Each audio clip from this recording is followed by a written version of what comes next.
இவ்வளவு நாளா காதல் மேலேயே வெறுப்பா இருந்தோம். நேத்து அந்த டைரக்டரோட கதையை கேட்டதுக்கு அப்புறம் காதல் எவ்வளவு புனிதமானதுன்னு தெரிஞ்சுக்கிட்டேன்.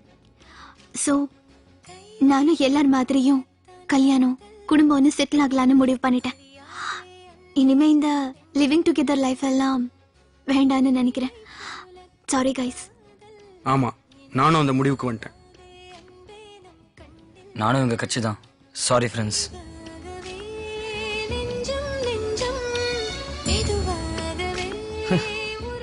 ஸ்டூபிட் பசங்க மறுபடியும் வெளியில போய் காதல தோத்துட்டு திரும்பவும் இங்க தான் வர போறாங்க. ஆமாமா, நீ சொல்ற மாதிரி தான் நடக்க போகுது.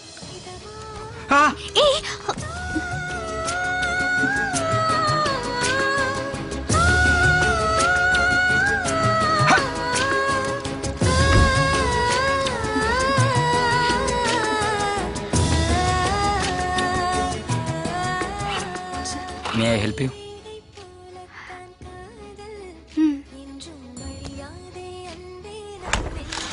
Okay. எங்க போறீங்க? வாங்க நான் உங்களை டிராப் பண்றேன். எப்போமா?